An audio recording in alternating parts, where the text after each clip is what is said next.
رمضان ہو اور ماں ساتھ ہو اور عمرہ کروں یہی ارمان ہے۔ السلام علیکم ورحمۃ اللہ وبرکاتہ۔ بسم اللہ الرحمن الرحیم۔ آج میں آپ لوگ کو رمضان المبارک کے آداب بتانے جا رہی ہوں۔ نمبر 1، رمضان المبارک کا شایان شان استقبال کرنے کے لیے شعبان ہی سے ذہن کو تیار کیجیے اور شعبان کے 15 تاریخ سے پہلے کثرت سے روزے رکھیے۔ حضرت عائشہ رضی اللہ کا بیان ہے کہ نبی کریم صلی اللہ علیہ وسلم سب مہینوں سے زیادہ شعبان کے مہینے میں روزہ رکھا کرتے تھے۔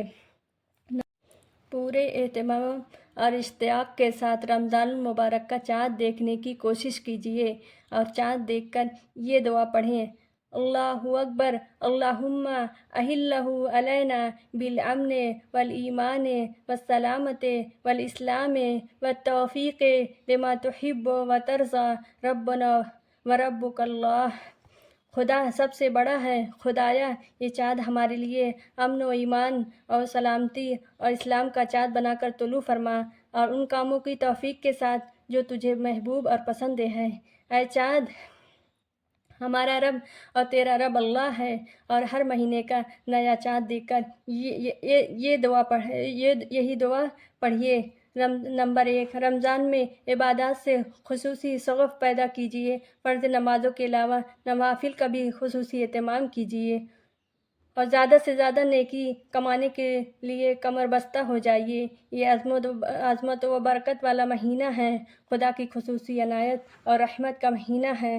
شعبان کی آخری تاریخ کو نبی کریم صلی اللہ علیہ وسلم نے رمضان کی خوشخبری دیتے ہوئے فرمایا: لوگوں، تم پر ایک بہت عظمت و برکت کا مہینہ سایہ فگن ہونے والا ہے۔ یہ وہ مہینہ ہے جس میں ایک رات 1000 مہینوں سے بہتر ہے۔ خدا نے اس مہینے کے رمضان فرض قرار دیتے ہیں اور قیام اللیل، مسنون تراویح کو نفل قرار دیا ہے۔ جو شخص اس مہینے میں دل کی خوشی سے بطور خود کوئی ایک نیک کام کرے گا وہ دوسرے مہینوں کے فرض کے برابر اجر پائے گا، اور جو شخص اس مہینے میں ایک فرض ادا کرے گا خدا اس کو دوسرے مہینے کے 70 فرضوں کے برابر ثواب بخشے گا۔ نمبر 4، پورے مہینے کے روزے نہایت ذوق و شوق اور اہتمام کے ساتھ رکھیں، اور اگر کبھی مرض کی شدت یا شرعی عذر کے بنا پر روزے نہ رکھ سکیں تب بھی احترام رمضان میں کھلم کھلا کھانے سے سختی کے ساتھ پرہیز کیجیے اور اسی طرح رہے کہ گویا آپ روزے سے ہیں۔ نمبر 5، تلاوت قرآن کا خصوصی اہتمام کیجیے۔ اس مہینے کو قرآن پاک سے خصوصی مناسبت ہے۔ قرآن پاک اس مہینے میں نازل ہوا اور دوسری آسمانی کتابیں بھی اس مہینے میں نازل ہوئی ہیں۔ حضرت ابراہیم علیہ السلام کو اس مہینے کو پہلی یا تیسری تاریخ کو صحیفے عطا کیے گئے۔ حضرت داؤد علیہ السلام کو اسی مہینے کی 12 یا 18 کو زبور دی گئی۔ حضرت موسیٰ علیہ السلام پر اسی مبارک مہینے کی 6 تاریخ کو تورات نازل ہوئی۔ حضرت عیسیٰ علیہ السلام کو بھی اسی مبارک مہینے کی 12 یا 13 تاریخ کو انجیل دی گئی۔ اسی لیے اس مہینے میں زیادہ سے زیادہ قرآن پڑھنے کی کوشش کیجیے۔ حضرت جبرائیل علیہ السلام ہر سال رمضان میں نبی کریم صلی اللہ علیہ وسلم کو پورا قرآن سناتے اور سنتے تھے، اور آخری سال آپ نے دو بار رمضان میں نبی صلی اللہ علیہ وسلم کے ساتھ دور فرمایا۔ نمبر 6، قرآن پاک ٹھہر ٹھہر کر اور سمجھ کر پڑھنے کی کوشش کیجیے۔ کثرت تلاوت کے ساتھ ساتھ سمجھنے اور اثر لینے کا بھی خاص خیال رکھیے۔ نمبر 7، تراویح میں پورا قرآن سننے کا اہتمام کیجیے۔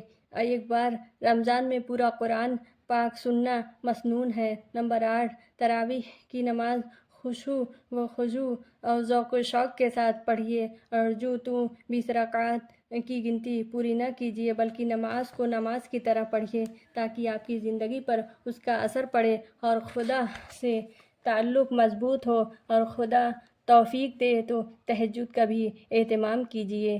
نمبر 9، صدقہ اور خیرات کیجیے۔ غریبوں، بیواؤں اور یتیموں کی خبرگیری کیجیے اور ناداروں کی سحری اور افطار کا اہتمام کیجیے۔ نبی کریم صلی اللہ علیہ وسلم کا ارشاد ہے، یہ مواسات کا مہینہ ہے۔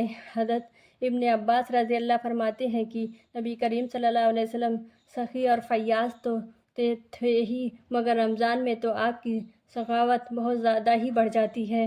جب حضرت جبرائیل علیہ السلام ہر رات کو آپ صلی اللہ علیہ وسلم کے پاس آتے اور قرآن پاک پڑھتے اور سنتے تھے تو ان دنوں نبی صلی اللہ علیہ وسلم تیز چلنے والی ہوا سے بھی زیادہ فیاض ہوتے تھے۔ نمبر 10، شب قدر میں سب سے زیادہ نوافل کا اہتمام کیجیے اور قرآن کی تلاوت کیجیے۔ اس رات کی اہمیت یہ ہے کہ اس رات میں قرآن نازل ہوا۔ قرآن میں ہے، ہم نے اس قرآن کو شب قدر میں نازل کیا ہے، اور تم کیا جانو کہ شب قدر کیا ہے؟ شب قدر 1000 مہینوں سے بہتر ہے۔ اس میں فرشتے اور حضرت جبرائیل علیہ السلام اپنے پروردگار کے حکم سے ہر کام کے انتظام کے لیے اترتے ہیں، سلامتی ہی سلامتی یہاں تک کہ صبح ہو جائے۔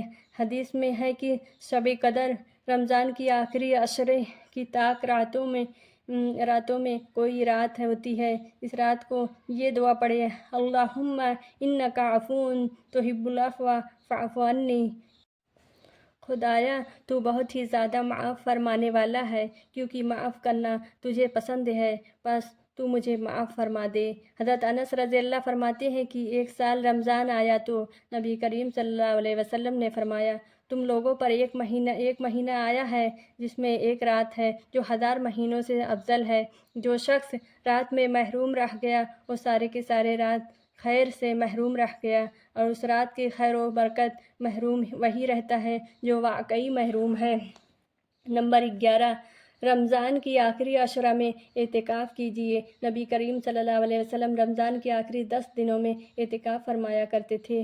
حضرت عائشہ رضی اللہ کا بیان ہے کہ رمضان کا آخری عشرہ آتا تو نبی کریم صلی اللہ علیہ وسلم راتوں کو زیادہ سے زیادہ جاگ کر عبادت فرماتے اور گھر والیوں کو بھی جگانے کا اہتمام کرتے اور پورے جوش و انہماک کے ساتھ خدا کی بندگی میں لگ جاتے۔ نمبر 12، رمضان میں لوگوں کے ساتھ نہایت نرمی اور شفقت کا سلوک کیجیے۔ ملازمین کو زیادہ سے زیادہ سہولت دیجیے اور فراخ دلی کے ساتھ اس کی ضرورتیں پوری کیجیے، اور گھر والوں کے ساتھ بھی رحمت اور فیاضی کا برتاؤ کیجیے۔ نمبر 13، نہایت عاجزی اور ذوق و شوق کے ساتھ زیادہ دعائیں کیجیے۔ جب رمضان کا مہینہ آتا تو نبی کریم صلی اللہ علیہ وسلم کا رنگ بدل جاتا تھا اور نماز میں اضافہ ہو جاتا تھا، اور دعا بھی بہت عاجزی فرماتے تھے اور خوف بہت زیادہ غالب ہو جاتا تھا۔ اور حدیث میں ہے کہ خدا رمضان میں عرش اٹھانے والے فرشتوں کا حکم دیتا کہ اپنی عبادت چھوڑ دو اور روزہ رکھنے والوں کی دعاؤں میں آمین کہو۔ نمبر 14، صدقہ فطروں کی رغبت کے ساتھ پورے اہتمام سے ادا کیجیے اور عید کی نماز سے پہلے ادا کر دیجیے، بلکہ اتنا پہلے ادا کیجیے کہ حاجت مند نادار لوگ بسہولت عید کی ضروریات مہیا کر سکیں اور وہ بھی سب کے ساتھ عیدگاہ جا سکیں اور عید کی خوشیوں میں شریک ہو سکیں۔ حدیث میں